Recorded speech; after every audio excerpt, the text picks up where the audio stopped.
Welcome to Prime Minister's questions. David Reid. Question number 1, Mr. Speaker. Prime Minister. Thank you, Mr. Speaker. The senseless, barbaric murder of 3 young girls in Southport was devastating. A measure of justice has been done, but for the victims, the injured and the affected, we must see a fundamental change in how Britain protects its citizens and its children. As part of the public inquiry, Mr. Speaker, we will not let any institution deflect from their failures. Mr. Speaker, next Monday marks Holocaust Memorial Day. Visiting Auschwitz last week only strengthened my resolve to build a national Holocaust Memorial and Learning Centre beside this Parliament. Mr. Speaker, the whole House will also welcome the release of Emily Damari and other hostages from Gaza. We must now see the ceasefire deal implemented in full, the release of the remaining hostages and a surge in aid into Gaza for citizens. Mr. Speaker, may I also welcome Cheryl Corbell, whose young daughter Olivia was murdered in awful circumstances, and her sister Antonia to the chamber. I've met them twice, and we will change the law so that most serious offenders attend their sentencing hearings. Mr. Speaker, this morning I had meetings with ministerial colleagues and others in addition to my duties in the House. I shall have further such meetings later today. David. Thank you, Mr. Speaker. Before Christmas, I received nearly 1,000 handwritten letters from pupils at St Peter's Secondary School in Exeter. Each letter strongly advocated for greater support to tackle the mental health challenges faced by young people, with many sharing deeply unsettling personal stories. I'm committed to improving local mental health services to help young people build the resilience they need to live happy and healthy lives. However, Mr. Speaker, I know these challenges are not faced and not unique to my constituency and are being faced by children across our country. So can the Prime Minister please outline what steps his government are taking to enhance mental health support for our children nationwide? Prime Minister. Well, I thank him for raising an issue of huge concern in his constituency and in all constituencies. Far too many young people are not receiving the care that they need. So we will provide access to specialist mental health professionals in every school, recruit an additional 8,500 staff to deal with children and adult mental health services, and roll out our Young Future hubs in every community. Thank you, Mr. Speaker. Marcus Campbell-Savers. Thank you, Mr. Speaker. My right honourable friend will understand the importance of farming to the economy of my constituency in Penrith and Solway and Cumbria as a whole. With recent reports of foot-and-mouth outbreaks in Germany and concerns being expressed over transmission to the United Kingdom, would the Prime Minister assure this House that all government departments are on high alert and vigilant in monitoring the situation, particularly at places of entry, including airports where meat import controls can be lax? We must avoid the disaster that this would bring to UK farming. Prime Minister. Thank him for his question. We will do whatever it takes, Mr. Speaker, to protect farmers from the risk posed by foot and mouth. And that's why we acted swiftly to ban the imports of cattle, pigs and sheep and their products from Germany to protect farmers. We will not hesitate, Mr. Speaker, to restrict imports from additional countries if the disease spreads. We will keep the situation under close and careful review. Leader of the Opposition, Kemi Badenoch. Mr. Speaker, can I take this opportunity to welcome the release of hostages, including Emily Damari, from barbaric captivity? I also know that the thoughts of many will be with the victims of the Southport killings. There are important questions to answer, and I will return to those after the case is concluded. Between 2009 and 2022, the OECD found children in England rose up global league tables in maths, reading and science. Conservative government action means English schools now top the Western world at maths and reading. The Prime Minister's Schools Bill, which is being voted on in committee this week, reverses the improvements that made this happen. This bill is an act of vandalism. It's that is wrecking a cross-party consensus that lasted for decades. Why does the Prime Minister think that so many school leaders are criticising this bill? Prime Minister. Mr. Speaker, it was Labour that introduced academies in the first place to drive up standards. Academies are here to stay and will continue to drive up standards. That's what the bill is about. But also in that bill are important provisions for protecting children, including a provision to stop abusers taking children out of school, a unique identifier to ensure the whereabouts of all children are known. What did the Leader of the Opposition do? She instructed all of them to vote against those measures. Voting. He didn't even bother voting on that bill, Mr. Speaker. And he talks about safeguarding measures. That's not what the issue is. It's about the reforms that he is changing. We have an example of where these reforms were not introduced. Wales, which has been under Labour control for 2 decades. Welsh educational outcomes have tumbled down international league tables. Poor children in England now do better than wealthier children in Wales. This bill denies children the guarantee that their failing schools will be turned into a better academy. It is an attack on excellence, it is an attack on higher standards, it is an attack on aspiration. This bill is the worst of socialism, Mr. Speaker, and isn't it deprived children in England who will pay the price? Mr. Speaker, as I said, we introduced academies, we're committed to them, we're driving standards up. But this bill is important because it also sets up breakfast clubs for the very children that she claims to champion. It limits the expense of school uniform and it puts in place vital protections for children. She has to answer the question, why did she instruct all of them to vote against child protection measures?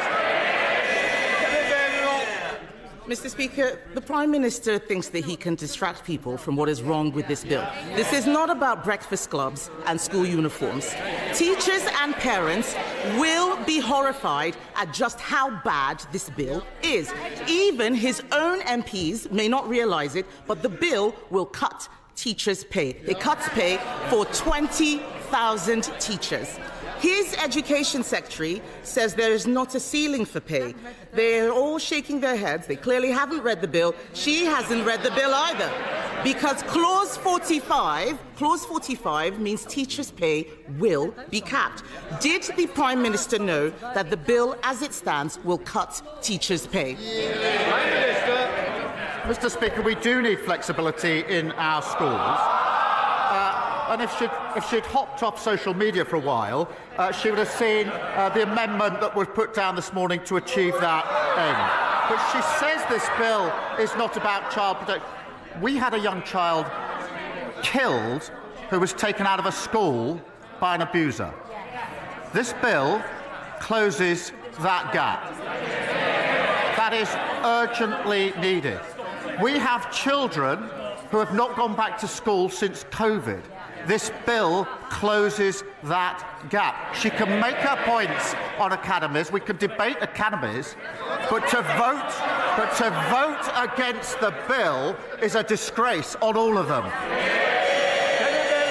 This is nonsense, Mr. Speaker, and the amendment he's talking about does not address this issue. He raises academies. That's exactly what I'm talking about. Like every other parent, I believe all our children should have the best teachers. Apart from cutting their pay, listen to what the head of Year 11, Mr. Speaker, at Michaela, the head of Year 11 at Michaela, the most successful school in the country, came from the armed forces. The headmistress says that with Labour's new rules, she would never have been able to hire him. Those are the academy freedoms I'm talking about. This bill would have blocked that veteran from teaching. The bill implies that doctors are not sufficiently qualified to teach biology, that Olympic medalists can't teach PE. Why is the Prime Minister closing down routes into teaching when we should be opening up more? She knows that's not right. No, it's not. Look at the provisions in the bill. But to say there ought to be qualified teachers in our schools should not be extraordinary or opposed. And we had far too many examples in our secondary schools under their watch of teachers missing when we needed maths teachers. They championed maths. We didn't have enough maths teachers in our secondary schools, and I want every single child to have the best possible education. Kemi Badenoch. The facts speak for themselves. The standards went up under Conservative governments. What we need to know is who is benefiting. Mr. Speaker, everyone is asking who is benefiting from these changes. It's not teachers. Their pay is being capped. It's not parents. Their choices are being restricted. It's definitely not children. Their outcomes will get worse. So who is benefiting? It's the trade unions. The National Education Union sent out a tick list proving that after a decade and a half, they are finally getting their way. Why is the Education Secretary allowing trade unions to run her department and ruin children's education?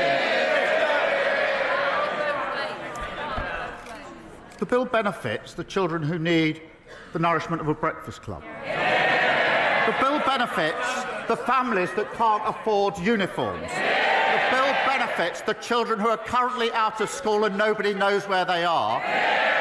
The bill benefits the children who could be taken out of school by abusers if this bill doesn't go through. She should change her mind and support these vital provisions. The Prime Minister needs to get out more and speak to schools. I was at the Harris Academy just this month, and what are they saying? That this bill reverses 2 decades of progress, imposing Labour's new curriculum on every school, taxing the education of children with special needs, excluding talented outsiders. The closed shop is back. This is pure educational vandalism. And alongside these attacks, removing single-word Ofsted judgments so parents cannot see the standards slipping. It is the same old Labour. Bad outcomes for all children, excellence for none. Mr. Speaker, I know what it's like to go to a school which didn't care about standards. This is a tragedy in the making. The key changes in this bill were not in their election manifesto. Isn't that because he knew parents and teachers would reject them? Parents and teachers know we introduced academies. Parents and teachers know we're driving by standards. We're committed to them. They're part of the future. We will continue to focus on standards. And she talks about special need. She's got a nerve. I don't know. And they know it. Remember them. They have asked me questions, these Prime Minister's questions, about the appalling situation of special needs under their watch. We're going to fix that mess like we're fixing every other mess. Thank you, Mr. Speaker. Parents should feel confident that when their child is sick, they can take them to their local hospital to be treated as soon as possible. But last year, when my son was having difficulty breathing, like many parents, I couldn't take him to the Alexandra Hospital in Redditch, as paediatric services were temporarily closed in 2016 and have never been reinstated. As part of this government's record investment into our NHS, would the Prime Minister agree to meet with me to explore ways to enable local integrated care boards to reinstate critical services for growing towns like Redditch? Prime Minister. Well, I thank him for raising this important issue, and I know he's campaigned on it for a very long time. We are putting, Mr. Speaker, a record £25 billion investment into the NHS as part of our plan for change. Building an NHS fit for the future means places like Redditch will see lower waiting lists and services that reflect their needs. Whilst, Mr. Speaker, responsibility over service rests with the appropriate NHS Commissioner, I will ensure that he gets a meeting with the relevant Minister to discuss the issues. Leader of the Liberal Democrats, Sir Ed Davey. Thank you, Mr. Speaker. Can I echo the Prime Minister's opening remarks about the Southport killings and Holocaust Memorial Day? Can I particularly join him in expressing our immense relief at the release of Emily Damari and celebrate the fact she's back with her mum, Mandy, and the rest of her family. Let's hope we can get all the hostages released as soon as possible and the ceasefire turns into a lasting peace. Mr. Speaker, last week I urged the Prime Minister to speed up the Social Care Commission so we can get the changes people need implemented this year. The very next day it was announced that the chair of the Social Care Commission was also going to chair another important inquiry into grooming gangs. So the Prime Minister says that the job of chairing the Social Care Commission is so enormous that it's not possible to complete it within 3 years. Yet he also says that the chair of that commission, Baroness Casey, has got enough free time over the next few months to chair another inquiry. Can the Prime Minister explain how both these things can be true? Mr. Speaker, Baroness Casey is well placed to conduct the audit into grooming gangs, given her hard-hitting report on exploitation in Rotherham. It does not, he raises the issue, it does not affect her work on the Independent Commission on Adult Social Care, which begins in April. But as he knows, that report, the first part of that report, will report next year, so we can deliver recommendations as we receive them. And he knows that already we're introducing fair pay agreements, providing more money for the social care funding and putting up the allowance. So we're already taking steps. There'll be a two-part report. We will act on the recommendations as they arrive, but this needs to be done properly. Sir Ed Davey. I still don't think the Prime Minister is making social care reform the priority that it needs. It's urgent. And so I'm going to keep coming back to this and holding to account. But, Mr. Speaker, turning now to the United States, can the Prime Minister guarantee that he will not sell out Britain's fantastic farmers to Donald Trump in a trade deal that undermines our high food and animal welfare standards in the way that the Conservatives sold them out in the Australia and New Zealand deals? Prime Minister. Mr. Speaker, we will work with the US, we will work with other countries, but we will never lower our standards. Durham Puffey. Mr. Speaker, thousands of my constituents across Southampton Itchen have had to put up with years of misery because of unsafe fire protection in their own homes, developers dragging their feet and leaseholders having to foot the bill for mistakes they didn't make. Does the Prime Minister agree that enough is enough and it's time for developers to make all homes safe? And will he reassure leaseholders who bought their homes in good faith that this government has their back? Prime Minister. I thank him for raising this really important issue. Too many buildings are still unsafe and the speed of delivery has been far too slow. Our action plan sets out measures to identify buildings at risk and fix them faster. And my message, Mr. Speaker, is clear. The funding is there to fix this, and there's no excuse not to deliver for residents. Adrian Ramsey. Thank you, Mr. Speaker. Expanding London's airports and building a third runway at Heathrow would be incredibly irresponsible in the midst of a climate emergency, flying in the face of the Climate Change Committee's advice. The Prime Minister clearly knows this because he and 7 Cabinet colleagues voted against a third runway at Heathrow in 2018. So can the Prime Minister confirm what is his position now? Prime Minister. Mr. Speaker, I'm not going to comment on speculation.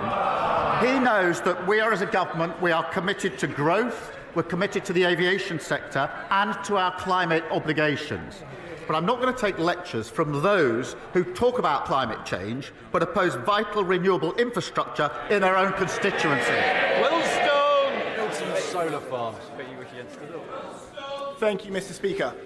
In Swindon North, we have the Panatoni Park development. It is one of the largest employment developments in Europe. It's got massive potential for growth. Will the Prime Minister join me in acknowledging the site for boosting economic growth in not only my region but the country, and will he come and visit it with me? Thank you.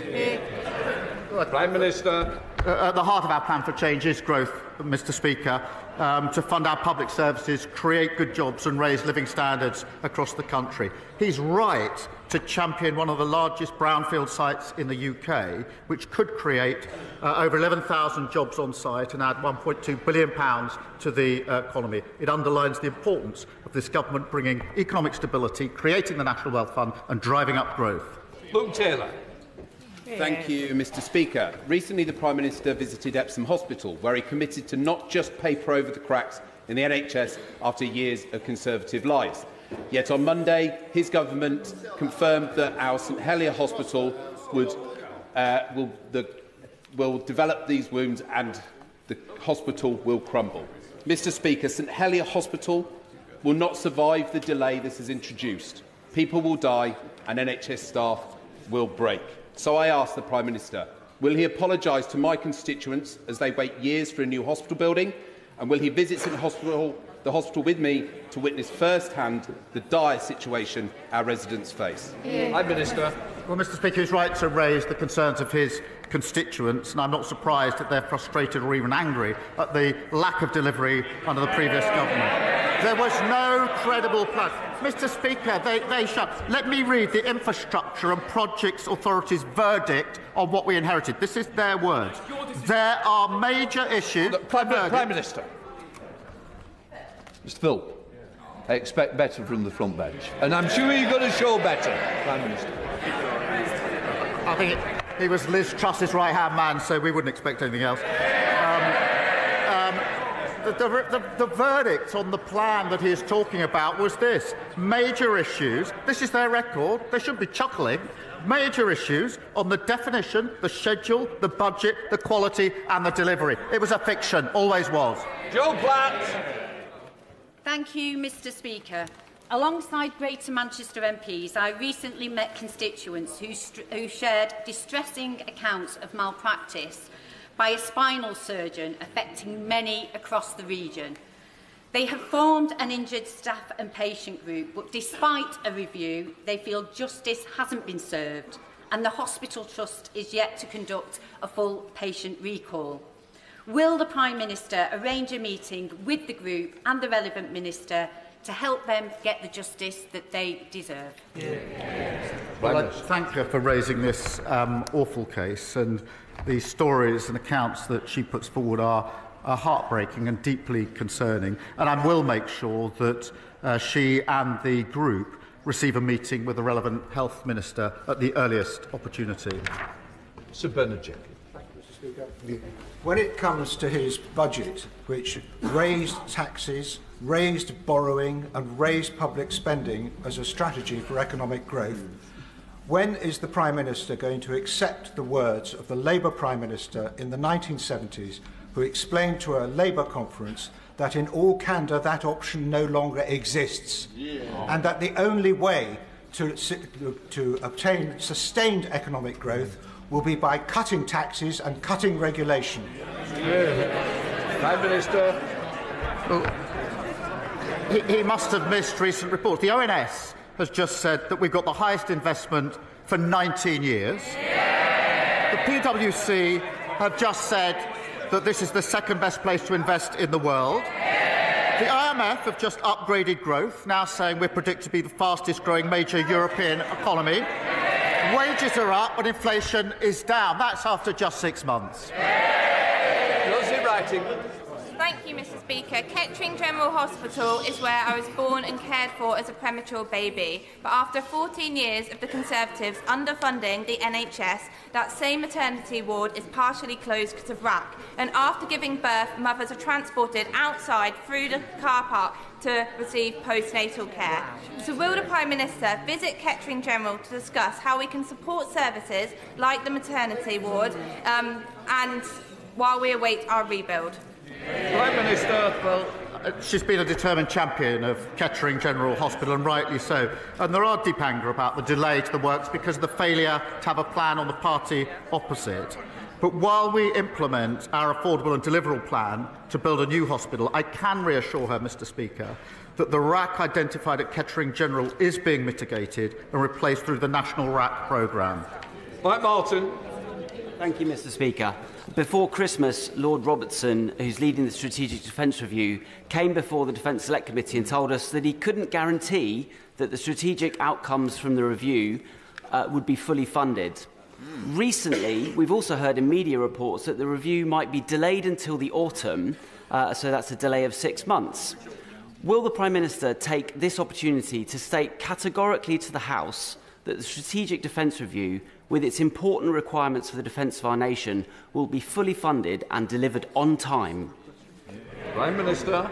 Of course, we're committed to that because this is a serious review into our defence.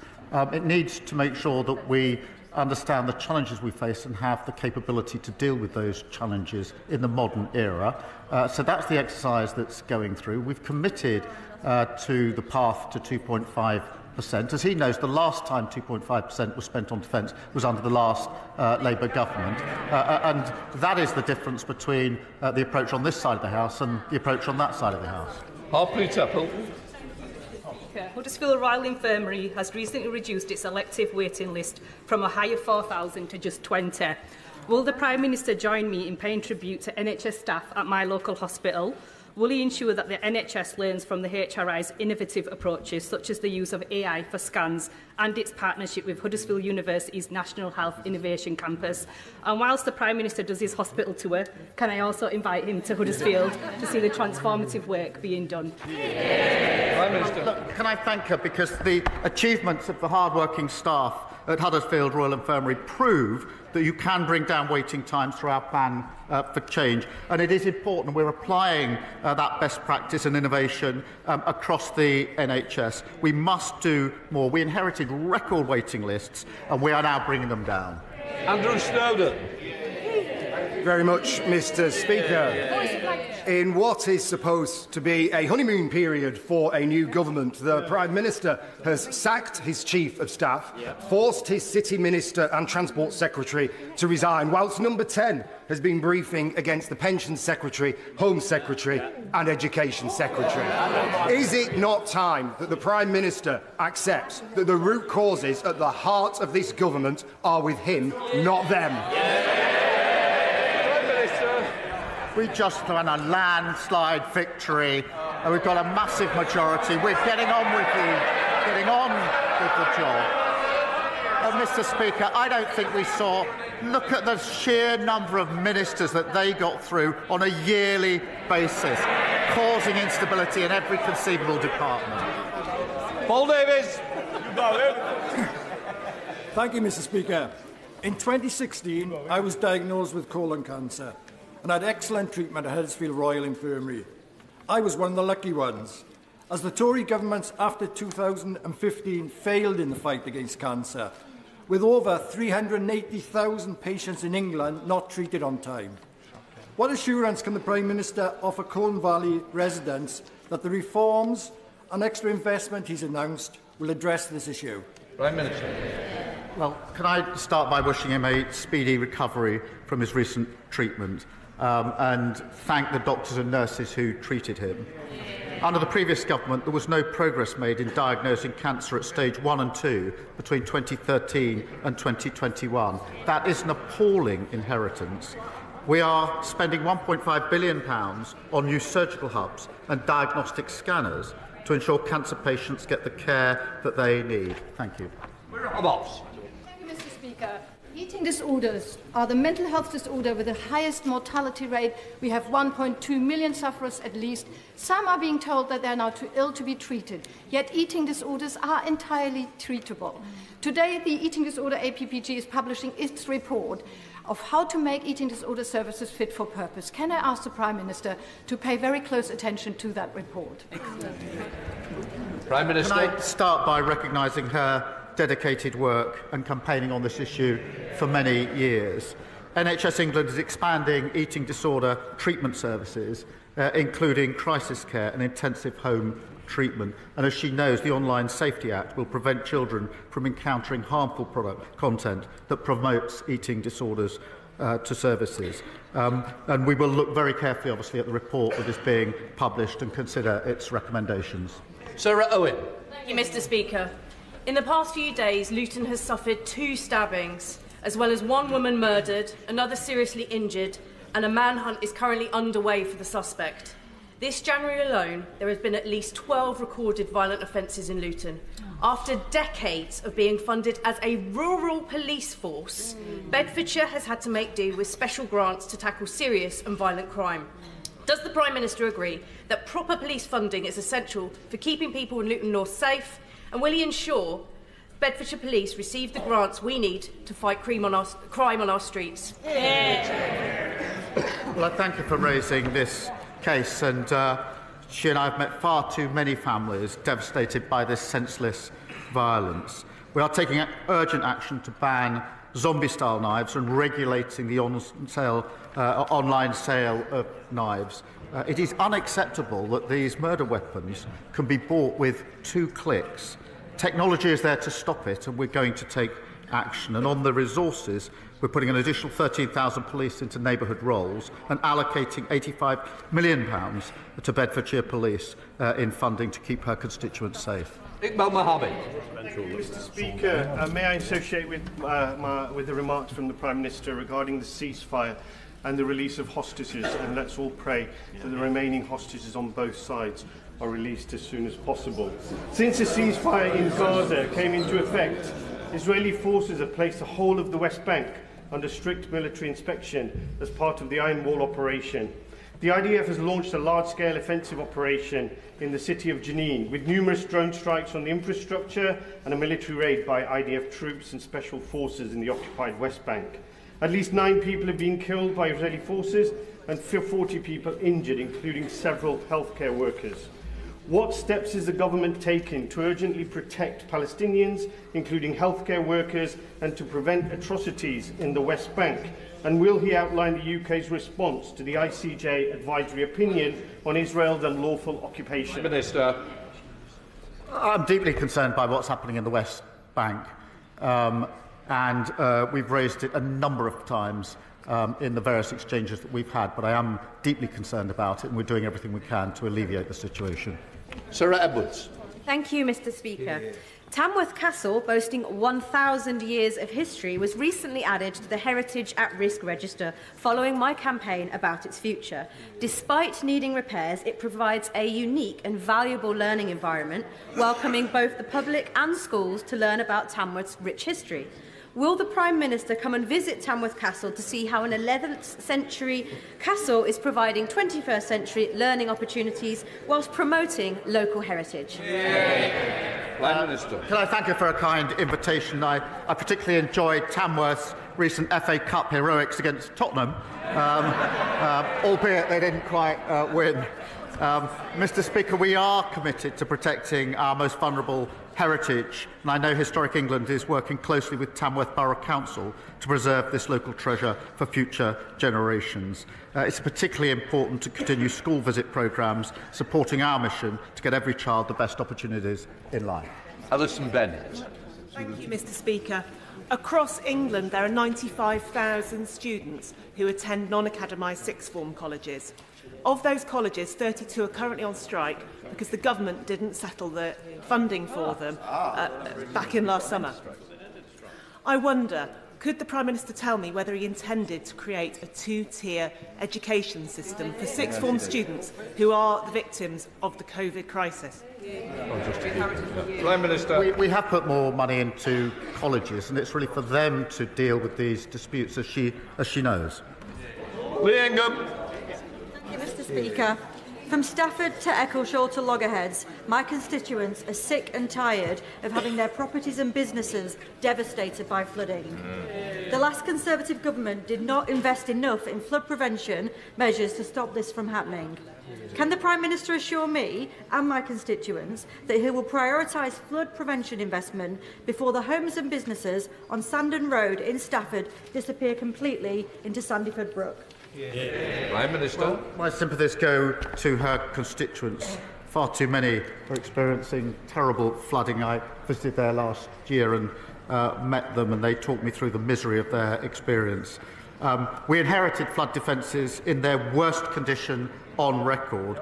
We are now investing £2.4 million in flood defences to better protect communities, and committed £60 million to support farmers impacted by the extreme weather. Rebecca Smith. Thank you. 2-year mortgages have hit 5%. Borrowing is billions above forecast. Retail sales have slumped. Does the Prime Minister still believe the Chancellor is doing a good job? I thought she was just reading out their last record. Final question, Mount Termin. Thank you, Mr. Speaker. Excuse me. Before the last election, the Conservatives baselessly promised a fully funded scheme to deliver a new Watford hospital, something they have failed to achieve in 14 years. Does the Prime Minister share my frustration and that of my constituents that they unforgivably failed to budget for its construction, and Watford will only get its new hospital built and paid for thanks to the properly planned approach of this Labour government? I'm not surprised his constituents are frustrated. There was never a plan. The funding only ever existed in Boris Johnson's imagination. It was pure fiction and they know it. We have an affordable and delivery plan to build these new hospitals, and that includes Watford General, and we'll be getting on with it. That completes Prime Minister's questions.